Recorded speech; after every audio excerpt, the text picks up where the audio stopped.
Porque acredita. Porque Acredita. Não acredito nem deixo de acreditar. Portanto, nós temos uma postura cética à partida.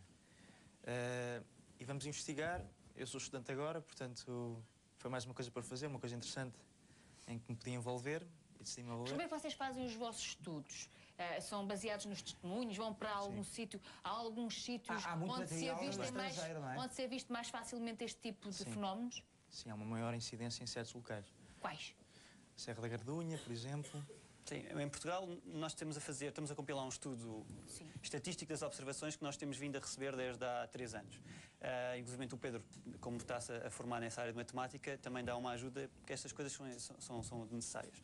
Nós chegamos à conclusão que no litoral é uma zona do país onde se costuma ver muitas observações de objetos voadores não identificados, nas zonas serranias... Estamos a ver imagens entretanto, mas pode continuar a falar.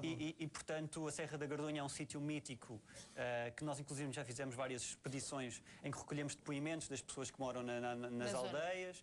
Fizemos, inclusive, vigílias que consistem... Estas imagens devem ser de algum filme, não? E são dos 6 secretos. Exatamente. Portanto, isto, entretanto, estamos a ver imagens que são ficcionadas. Aqui é zonas onde já foram vistos? Não sei, porque não fui eu que fizesse... Aqui não, aqui são imagens reais, portanto, que terão acontecido em 1891. Exatamente, esta aconteceu na Flórida, exatamente, em que vemos um objeto pequenino luminoso a sair de um objeto... 1891. 1991. 1991. Quando é que começaram a aparecer os OVNIs? A história moderna começa em 1947, com a observação em 24 de junho do Kenneth Arnold. Mas há indícios que já terão sido vistos objetos não identificados em áreas, portanto, em épocas mais remotas da história da humanidade. Aquele das patas era muito estranho. Se serão... O OVNI da Alfena é um dos principais casos de OVNIs conhecidos em Portugal, um também que foi investigado nomeadamente pela CNIF na década de 90, e é das melhores evidências fotográficas que nós temos no nosso país. Um outro objeto, não é? Isto são objetos filmados no México, em 91. E isto aqui suponho que As seja... imagens são quase todas de noite. Os relatos são quase todos de pessoas que viram durante a noite. Sim, mas há muitas filmagens e muitos relatos que foram feitos filmagens de dia. Eu achei curioso dizer-nos que haveria testemunhos ou haveria relatos de objetos em épocas remotas quando o homem não dominava, quando o homem deste planeta não dominava os ares, não é? Aí acho isso aí já é que já dá que pensar, não é? Claro. Quando nós não tínhamos máquinas voadoras, aparecerem objetos voadores. Exatamente. Não é? Claro que também temos que perceber que os conhecimentos que os nossos antepassados tinham também não eram os que temos hoje, nem poderiam estar a confundir fenómenos atmosféricos com objetos de outra natureza. Não é? Portanto, nós temos que ter a devida cautela quando afirmamos que haviam OVNIs na antiguidade. O que nós podemos dizer é que há relatos na história, escritos, que têm semelhanças com aquilo que é observado hoje em dia. A sensação que eu tenho neste domínio é que haverá alguém que sabe mais daquilo que se divulga. É um facto provado que as diversas agências de informação americanas e outros países têm mais conhecimento do que aquilo que divulgam.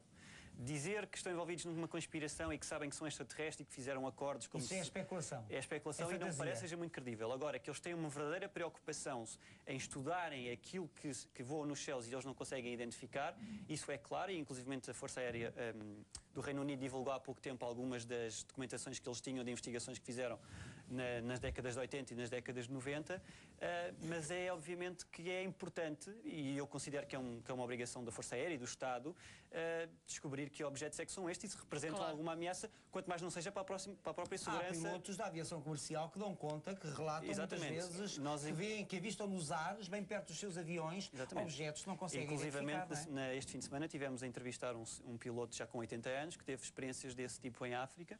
Portanto, são testemunhos que nós estamos a recolher e que vamos publicar no nosso site gratuitamente, que as pessoas poderão depois consultar. Vamos então ao testemunho do David. Olá, David, muito bom dia, seja bem-vindo. No seu caso, o que é que viu, onde e quando, David? Olha, muito bom dia. Bom dia. Bom dia a todos. Olha, o que é que vi? Foi numa linda manhã de sol.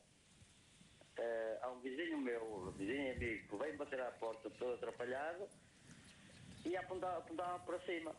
E eu abri a porta, olhei para cima e vi um objeto. Fiquei assim um pouco... como é que é dizer? Nunca tinha visto? Nunca tinha visto. Mas era o quê? Um objeto suspenso. Estava parado no ar. Mas era redondo? Redondo. Isto, o Sr. José Luís Rocha é capaz de perceber muito bem se ele disser que era daquelas tipo panelas de lareira. Ah, sim, sim. Aquelas panelas de ferro que aquelas pernas. Mas gigante. Não era muito gigante. Não era grande. Não. Não me diga que tinha o tamanho da panela. Não, maior, claro. Cabia lá uma pessoa ou duas? dizer, mais ou menos na altura que estava, quando ao título que estava, seria a cabine de um helicóptero. Mais ou menos essa estrutura. E tinha luzinhas ou não? E aquilo existia mais ou menos a meio, sim, um anel em volta, tanto redondo, que, com as janelinhas particolores. Agora, eu tenho dúvida se era luzes particolores a pescar nas janelinhas ou se era o próprio sol. Portanto, o próprio sol a bater, o objeto estava no poente, projetava nesse objeto e dava essas luzes cores. E ficou com um bocadinho de receio ou não, David? Sem dúvida, sem dúvida. Assustou-se? A primeira vez que vi um objeto daqueles, sem saber o que era. E ficou na mesma, sem saber o que era. Diga, diga. E ficou na mesma sem saber o que era. Sem saber o que era. Porque ele depois voou, desapareceu, o que é que aconteceu? Isto, a fração de mais ou menos 30 segundos. Sim. Continua suspenso no ar, não é? Sim. E já estou a observar aquilo e de repente vêm uns rapazitos, começam a tirar pedras. Começam a tirar pedras assim, bom, este... Ou vai, eu pensei logo, ou vai disparar alguma coisa para nós, estava talvez fiquei com um bocadinho de receio. Nesse momento em que os jovens atiravam as pedras, ele inclinou-se um bocadinho e em grande velocidade foi sempre no ascendente, sempre a subir. Mas estava assim tão perto de vós para que uma pedra pudesse atingir esse objeto? Não, claro que a pedra não chegava lá, portanto ele estava mais ou menos numa altura daqueles postos de alta tensão. E acha que aquilo eram coisas do nosso mundo ou de outros mundos? Eu penso que do nosso mundo é que não era, porque eu nunca tinha visto uma coisa daquelas. Nem nunca mais viu? E nunca mais vi. Portanto, foi uma coisa que apareceu e desapareceu. Como apareceu, desapareceu rápido. Quer dizer, não dá para uma pessoa. Exato.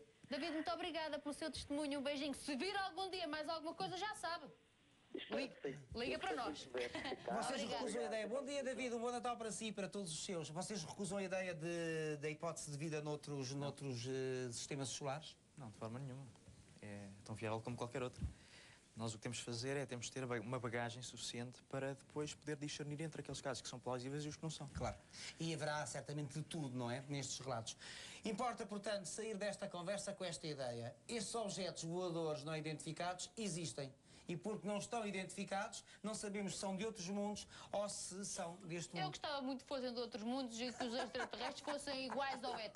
Eu gostava. Se quiser, consulte, portanto, o sítio na internet da Sociedade Portuguesa de Ovniologia. Qual é o sítio na internet? www.spo-ovniologia.com. Muito bem. Sim, senhor. Muito fácil. Muito obrigado, meus amigos. Muito obrigado, Maria Luísa, por ter vindo aqui partilhar o seu testemunho. Eu vou ali, olha, isto é que é uma coisa bem... Por acaso é um objeto que não é voador e é identificado. É uma máquina de cozinha. Voilà!